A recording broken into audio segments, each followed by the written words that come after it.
You ever notice how some people post every single thing they do? Breakfast, gym, coffee, a random thought at 2 a.m., their entire life documented. And then there are the others, the ones who haven't posted in months, maybe years. Ghost accounts. You wonder if they even exist anymore. But here's the thing. Both of these behaviors, they're not random. They're symptoms of something deeper, something most people don't want to admit. So let's break it down. What does your social media behavior really say about you? Let's start with the oversharers. The ones who post everything, every moment, every emotion, every accomplishment. You'd think they're just confident, right? Living their best life? Wrong. Most of the time, they're drowning because what looks like confidence is actually desperation. They need you to see them. They need the validation, the likes, the comments, the proof that they matter. Without it, they feel like they're disappearing, and that terrifies them more than anything. Think about it. Why does someone post a picture of their coffee? It's never about the coffee. It's about what happens after. The notification, the dopamine hit, the little red heart that says, I see you, you exist. Because in their mind, if nobody reacts, did it even happen? Their entire sense of self is tied to a number, a metric that changes every hour, and it's exhausting. They check their phone obsessively. Refresh, refresh, refresh, heart racing, palms sweating. Did anyone like it yet? Did anyone comment? And if the post flops? If it sits there with 3 likes and no comments? Panic. Delete it. Pretend it never happened. Try again tomorrow. But here's what they won't tell you. Behind all that sharing, there's a wound. Maybe they grew up invisible. Maybe they were ignored, overlooked. And now they're overcompensating, screaming into the void, hoping someone, anyone, will finally notice. So they curate, they edit, they create a highlight reel of a life that doesn't actually exist. Perfect angles, perfect captions, perfect moments, but none of it is real. And the worst part? They start believing their own performance. They lose touch with who they actually are. They look in the mirror one day and don't recognize the person staring back because they've been too busy being whoever gets the most likes. Now let's talk about the opposite. The ghosts. The people who post nothing. Radio silence. You check their profile and it's frozen in time. Last post? 3 years ago. A blurry sunset. And that's it. But they're still there. You know they are. You see them lurking, watching your stories, scrolling, consuming, but never engaging, never contributing. Why? Because they've learned something the oversharers haven't, that visibility comes with a price.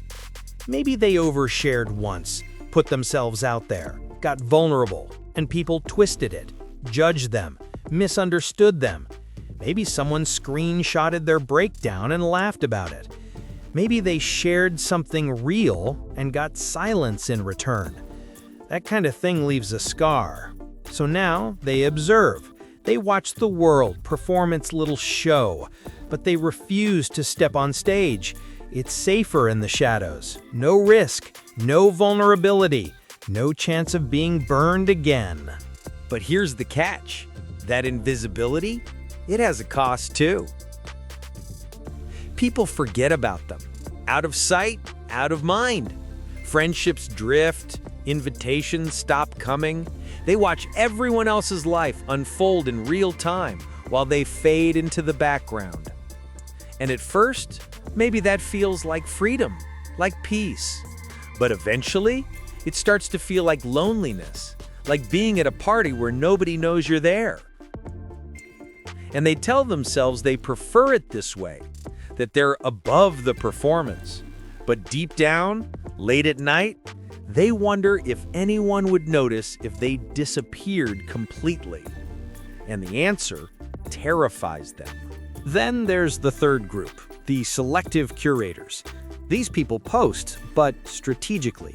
A vacation photo here, a milestone there, a carefully crafted thought every few months. They look balanced, in control, like they've figured it out. But have they? Because here's the truth about curators. They overthink everything. Every single post is a calculation. Will this make me look too eager? Too desperate? Not successful enough. They want to stay relevant without seeming like they're trying.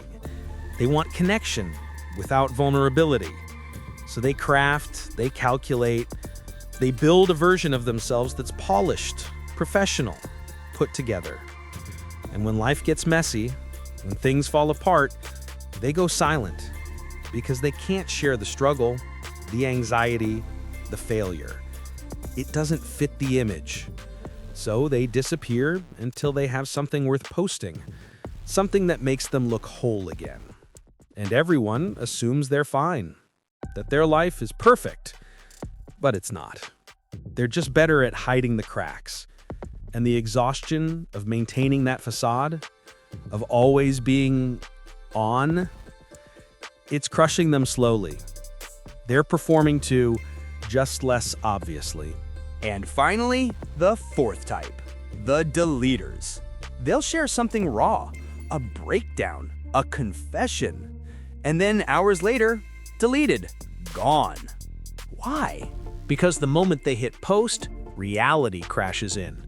The vulnerability that felt necessary now feels like exposure. So they panic. They erase themselves. They post when the loneliness becomes unbearable. But the second they get that off their chest, the shame floods in. They can't handle the permanence of it. So they delete. Post, regret, delete, disappear. Each time, the shame compounds until they stop trying altogether. And here's what ties all four together. Control. The oversharers control how you see them. The ghosts control their exposure. The curators control their narrative. The deleters try to take back control after losing it. Same fear, different masks. So what does your social media behavior say about you?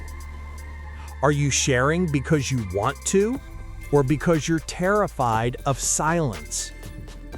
The screen isn't protecting you, it's just making it easier to lie. If this hit different, hit subscribe.